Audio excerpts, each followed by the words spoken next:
Is this the first you were talking about Jaffna? Is this what you're talking about where you had like the rifles all around and the 16 millimeter fisheye? That's it. That's my first day on the job. Amazing. Soul demonstrators. Yeah, I almost got hit by a Molotov cocktail. That would not have gone well. No, you have a habit of getting hit with things. Well, it comes with the territory. I mean, Yeah. That's why my short-term memory is lousy, is because it's rattled me pretty good. And this is the other side of that protest. I guess I can see, you can see the flame on the guy's boot there.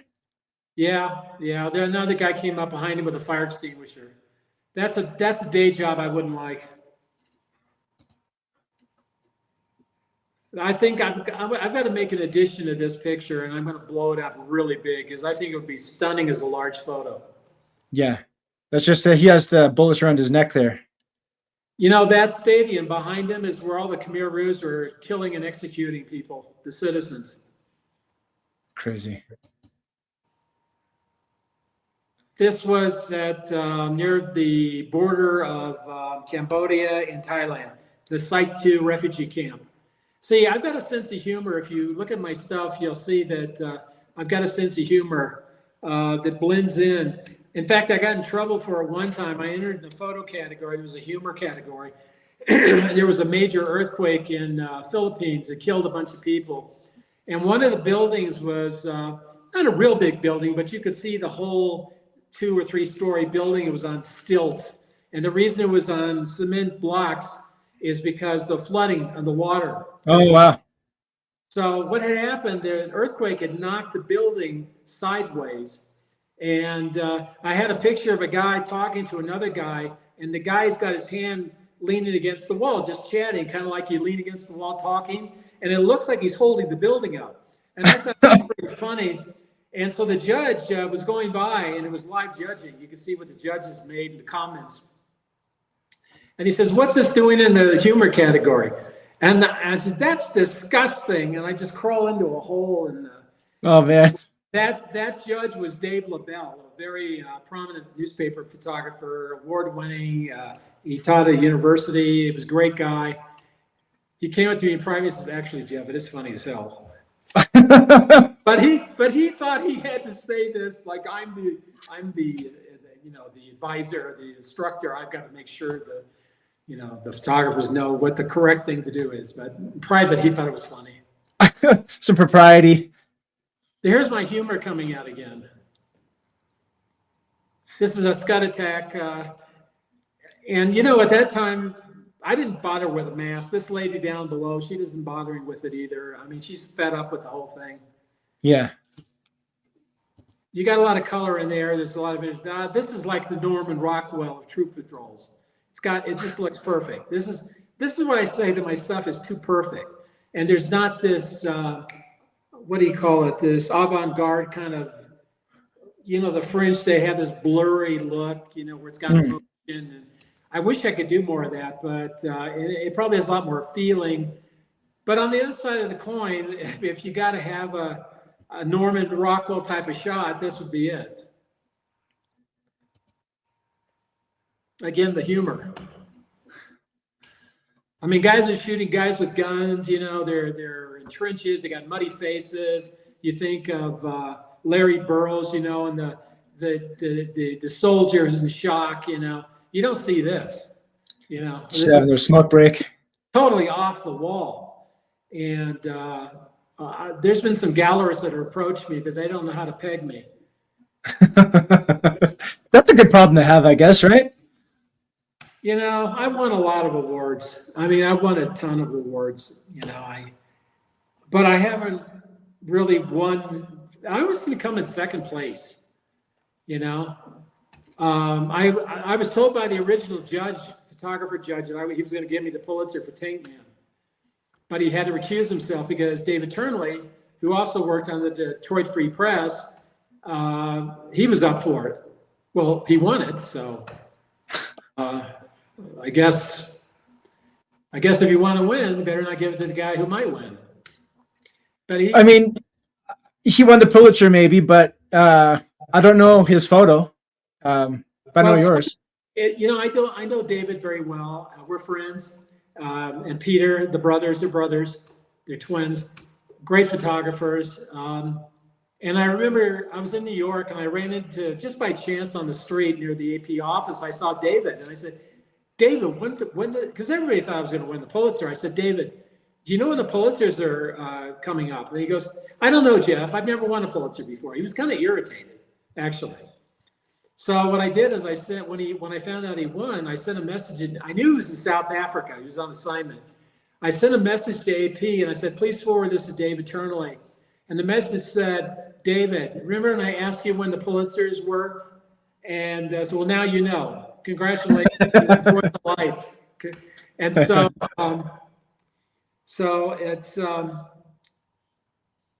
you know, I gotta admit, it really threw me for a curveball, and it was very depressed. I was very depressed for a long time.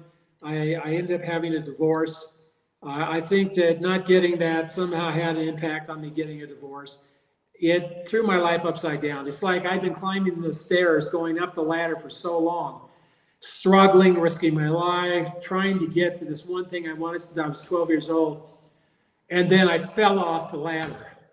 And I don't know if I have any energy left to pick it up and start over again. But you never know. You know, it could fall in my lap and I get something and, you know, I still got a few years left going. You know, I'm not giving up totally. There's a certain aspect, I think, of photojournalism or documentary photography, however you want to peg it. You say, like, is a photo good or is a photo great? I think that you can make a good photo, but I think a great photo, a lot of times, there's a huge component of being accidental. You know what I mean? Some of the best pictures have been accidental. I mean, you look at these planes falling out of the sky, you know, a guy walking by and he sees a phone line guy giving mouth to mouth to an upside down, passed out worker. You know, they're just amazing. The guy just happened to have a camera. And then those days, you know, when they talk about there's no more iconic photos, I think what they're talking about is not so much there's no more iconic photos. It's just there's so many great photos now that you're kind of, your psyche gets dull. And you really see so many amazing images daily that come out. The brain gets hardened up and nothing, it takes a lot to rattle a brain to say, wow, that's really special. Back in the old days, that wasn't the case. So anything that was caught unusual or special really was looked at and perceived as iconic. Today, if those same photos came out in color, I mean, I can tell you right now, there's some great shots I've seen. There was a demonstration with a bunch of guys with riot shields, and I think there was a woman who was getting pushed. That was a few years ago, one of a bunch of awards, and a lot of them were comparing it to Tank Man. And then there was another picture that was great where there was a street demonstration, and there's a guy and there's rocks everywhere, and there's a young guy with a young woman who apparently has been hit or something, and he's tenderly holding and hugging her, and it looked like they were girlfriend and boyfriend, but that wasn't the actual image. It was deceiving. It was a completely different type of thing. But I remember that picture. And so there are pictures that still come up that are special and can be iconic. I think that there's something magical about a still image that even though like today we're very video heavy, social media is video heavy, everyone loves their video, but I still think there's something absolutely magical about a still image, even more so than video. That tells this is great timing on this one. Look at that. I know. I mean, this is what I'm good at. I'm good at picking out street photography stories that happen. And I was almost killed there also in Ramallah. I was in a taxi that had West Bank plates on it, license plates. And I thought we'd be okay. And I got out and I started taking pictures. And it's on there. It's kids in a Scud missile. That picture, my reporter was with me. And he started pulling me. He said, we got to go. And I said, we just got here, man. This is great stuff. I got to go now, go now, go now. And he pushed me into the back of the taxi. And just as he pushed me in, tons of rocks smashed the windshields. He said, there's 3 youths who are going to knife you in the throat. And they were talking. They were trying to distract you to stick the knife in your throat. So he saved my life. But before, I mean, if I could have been walking around there for like an hour, 2 hours, I could have got absolutely amazing stuff. And here in Mexico, I'd love to do a lot of stuff, but it's, you know, you go out in 10 minutes, your gear's gone. You know, it's too dangerous. I get people coming off the street saying, hide your cameras. Yeah.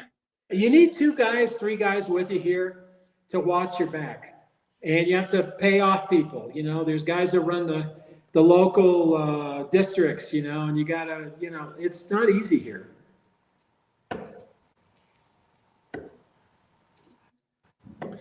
Here's one with all the action. Like you talk about having static shots. Here's one with that motion. And there's that one I saw of the Tiananmen uprising where you had the crowd. The one guy was punching the other person. The girl looked like he punched her and had his hand like on her throat.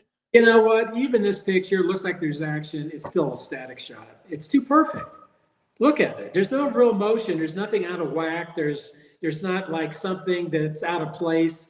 There's no slippage in composition where it's a little off. I mean, Mary Ellen Mark, one of her great symbols, or what do you call it? One of her great ways to know that's her Mary Ellen Mark picture is that she had a lot of crooked horizons. And oh yeah, okay. These crooked horizons gave it a whole new trend and feeling of motion. But I was locked into this perfect, like TV. I mean, maybe I would have been a better TV cameraman. I'm serious. Maybe I would have been a better video journalist. But, you know, I'm telling you, though, if you can find this, let me see if I can find it. This Italian wedding. Because I think it's one of the best pictures I've taken in a long time.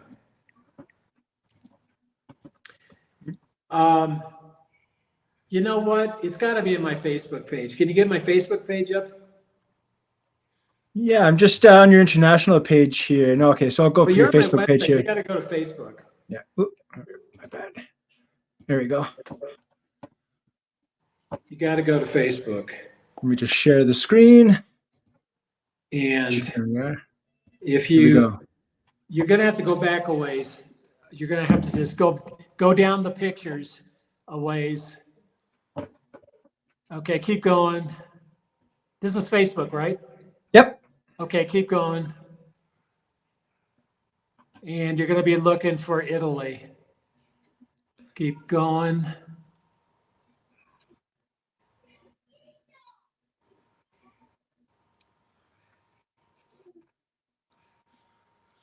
This whole thing was Bryan Cranston, the actor. I was allowed exclusive access to his Broadway play. We spent about 6 months off and on photographing it. And I think it turned out really well. Amazing. My wife and I have just been going through, there it is. Just been going through Breaking Bad. Okay. This is good. I really love this picture. That's great. I mean, it's got it all. You got this machoism going on. He's got the cigarette in his finger. It's a little off. His feet's cropped a little bit. It's slightly tilted angle. She's trying to get to that part of life. It's got everything. You know, I mean, that is a classic that you don't see anymore. And that's the last picture I took in black and white. I mean, that's the last photo shoot. And that was about 3 years ago. The time goes by so fast. I mean, I got to get the Leicas out here, get the Triax back out. And I got to do, you know, I'd like to do a serious NGO job in black and white film. Like James Notchway used to do it all the time. And then he sort of went to digital. Now I don't know what Jim's doing. But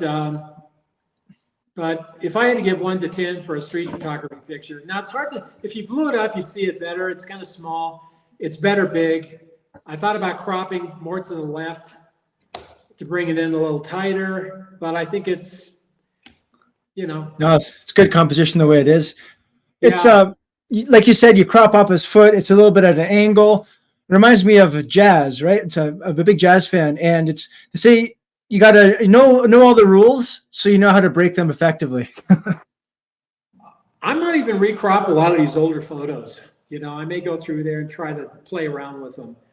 But, you know, I'm getting older. I'll be 68 in August. And like I said, you go out here It's dangerous in parts of this town. A lot of towns are difficult, but I can't afford to lose the 10 grand worth of gear. You know, I've got to have, Yeah. it costs money here. You got to pay people. You got to pay bodyguards. You got to pay the local guys that are going to allow you to walk through their streets. You got to, that's just what it is. You know, I'm not making, I'm not trying to point anything negative about Mexico. I mean, Chicago's got problems. I mean, every country in the world's got problems. It's just you have to be aware of what you're dealing with as a photographer. You have to know what you're up against. So that's key. One of these days, I'll get out and get some really good stuff that most people don't see. And I'm not looking for just negative things. I'm looking for hope or happiness in the middle of all this stuff. And it's there. I've seen it. The most miserable places on the planet, slums in Bangkok. And I'm seeing happiness. Children happy, people smiling, food vendors happy. And then I see millionaires that are miserable. You know? So I just, anyway. You're commenting on you have to know what you're dealing with, and I agree. I think that's one of the most important tools for a photographer is situational awareness. You got to have it. Unfortunately, I've got a little bit of that ESP going on, so that's also helped. And if you know, I'll give you a fun example before we'll sign off here. When I was living in Hamburg, I'm walking back to the apartment. It was during the World Cup, and this is, I don't know, 5 years ago, whenever Brazil, I think, was playing Germany. And as we were walking back to the apartment, I said, "Baby, I see 7-0. And she said, "What do you mean?" I said, "I think the score is going to be 7-0. I said, "That's ridiculous. You don't even get scores like that in regular, smaller tournaments, not especially not in the World Cup." Well, we got back to the room. We were watching the game, and the score was 1-0. Then it was 2-0, 3-0, 4-0, 5-0. And she's looking kind of strange, 6-0, 7-0. 7-0 was on the screen, and then there was a penalty kick, and then there was 7-1. See, you didn't get it right. You didn't get it right. And I said, "What do you think? I'm exact science on this shit? I have no idea." And just because I see something doesn't mean it's in that frame of mind. All I saw was a 7-0 in numbers. And did 7-0 come up? It did come up. Yeah. And I could tell you 100 different things like that's gone on, especially in Vegas. And I've been lucky in Vegas because of that. A lot I have been. Well, there was an Indian reservation in Florida, and I was my second wife, English, and I said, change it was like a lotto game. You could pick 6 random numbers. You could have all 6s, all 5s, or mix them up. I said, go to 6s. And he goes, "Oh, bloody hell, that's not going to come up." Oh my God, oh my God, oh my God. A quarter, 25-cent bet, all 6s, $5,000. And it happened. Amazing. And I told my dad, it was 3 o'clock in the morning, and I said, "Dad, I see 4s and 3s. And he goes, "Well, son, you're good at this. Let's go." So we're driving through the Everglades at night, pitch black. We get to the casino, parking lot's full. I go through the door, all the machines full except one. I walk up to the machine. My dad walks around the corner to find another machine. I sit down, 444-333, $5,000. Second time, that got me the money to go to Canada to meet a girlfriend that I was online with at the time. Because I was broke. I was out of a job at UPI when they went out of business again. I'm telling you, I might have a book. There's a lot of weird stuff.